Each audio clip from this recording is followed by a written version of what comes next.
اعوذ باللہ من الشیطان الرجیم بسم اللہ الرحمن الرحیم الحمد للہ رب العالمین الصلاة والسلام علی اشرف الانبیاء والمرسلین خیر المبشرین والمنذرین سیدنا و طبیب نفوسنا و شفیع ذنوبنا ابی القاسم محمد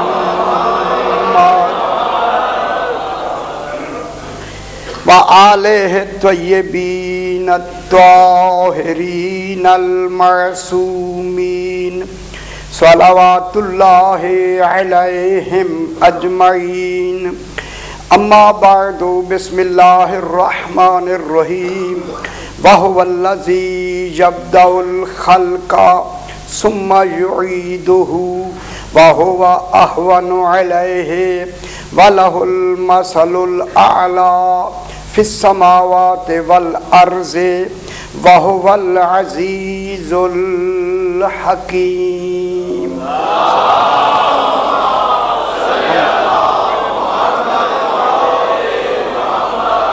پھر بھی ایک مرتبہ صلوات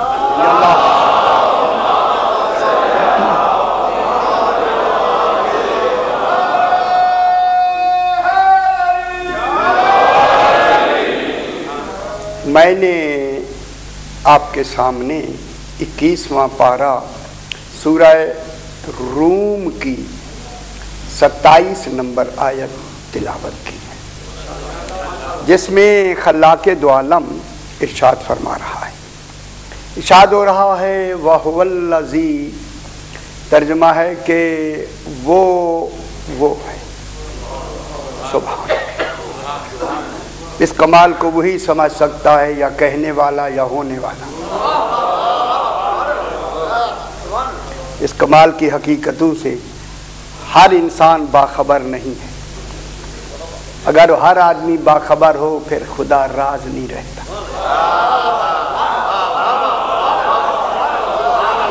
توحید ایک راز کا نام ہے، کمال کا نام تو ہے ہی، اس کمال میں راز کا نام ہے، جس راز کو کائنات کا کوئی بشر نہیں سمجھ سکتا سوائے مثل اعلیٰ۔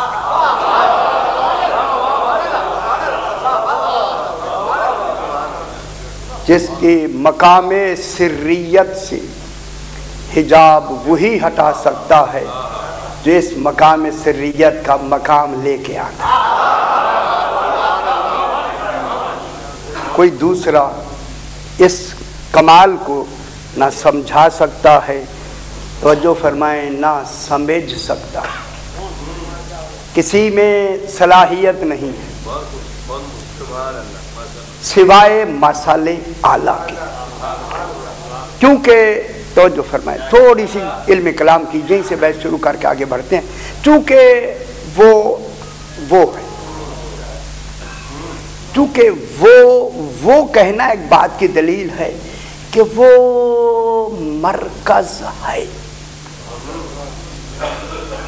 تھوڑا سا ذہن میں آپ کا گہرائی میں لے کے بات کو آگے بڑھاتے ہیں۔ وہ کوئی مرکز ہست ہے، شاہ ہست حسین۔ اب تو سمجھ رہے ہیں، بہت بڑی بات ہو رہی ہے، توجہ فرمائے، ذہن بلند فرمائے۔ حسین علیہ السلام کے لیے کیا لفظ آئی ہے؟ شاہ ہست حسین۔ اللہ مرکز ہست و موجود ہے، کل موجود کا وہ مرکز ہست ہے. ہست فارسی کی لفظ ہے. ہست مانے ہے، روز ہی کہتے. اس لیے میں نے ذرا گنجرت میں کہا تھا کہ آپ کی مزید توجہ بڑھے. وہ مرکز ہست تو موجود ہے. ٹھیک ہے جی. مرکز ہست تو موجود ہے. جیسے پرکار کا دائرہ ایک مرکز رکھتا ہے. پرکار کا جو دائرہ ہوتا ہے، دائرہ ایک مرکز رکھتا ہے. اگر صحیح آپ نے پہلے بھی بات کر دی جناب، اگر وہ مرکز نہ ہو دائرہ بن ہی نہیں سکتا. توجہ فرمائیں، صحیح توجہ فرمائیں. یا اگر مرکز نہ ہو دائرہ بن نہیں سکتا. اور دائرے کا مرکز ہمیشہ ایک ہوتا ہے. اگر اب میں جملہ کہنے لگا ہوں جناب، دائرے کا مرکز، میری طرف دیکھیں، میری طرف دیکھیں بھائی، دائرے کا مرکز ایک ہوتا ہے. اگر بہت سے دائروں کے بہت سے مراکز ہوں تو وہ مراکز قابل تعریف نہیں رہتے. میں کہا اسلام آباد میں اتنی بڑی بات، میں کیا کہہ رہا ہوں، قابل تعریف. اگر بہت سے مراکز ہوں کسی دائرے کے تو پھر وہ قابل تعریف نہیں رہتے. جس کی تعریف ہی نہ ہو سکے دائرے کی تو مرکز کی تعریف کیسے ہوگی؟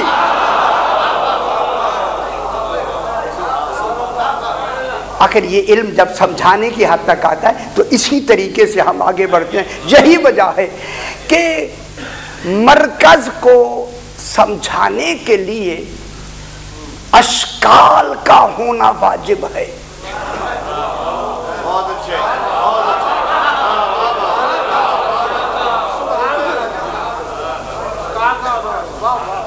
مرکز کو، صحیح مرکز کو سمجھانے کے لیے شکلوں کا ہونا واجب ہے. واجب ہے. بغیر شکل کے مرکز کا تعارف محال ہے. میں کیا کہہ رہا ہوں، بغیر اشکال کے مرکز کا تعارف محال ہے. اگر اشکال ہیں تو مرکز غائب رہ کر بھی اپنا وجود منوا سکتا ہے. بروا رہے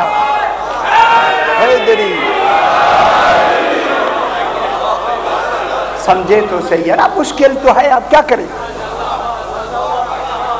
اگر اشکال موجود ہیں، صاحبان علم تشریف رکھتے ہیں، صحیح، اگر اشکال موجود ہیں، شکلیں موجود ہیں تو مرکز غائب رہ کر بھی اپنا وجود منوا سکتا ہے.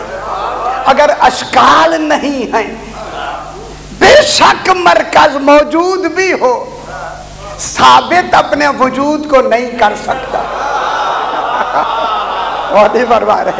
اس لیے اللہ نے آل محمد کو اپنی مرکزیت کی اشکال بنا کے انہیں وجہ اللہ بنایا.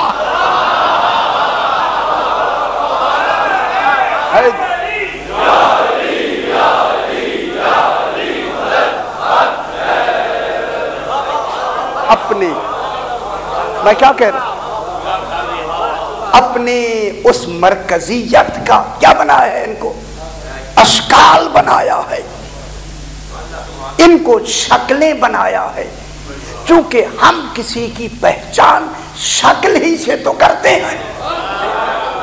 ہماری عقلوں کی مجبوری یہ ہے کہ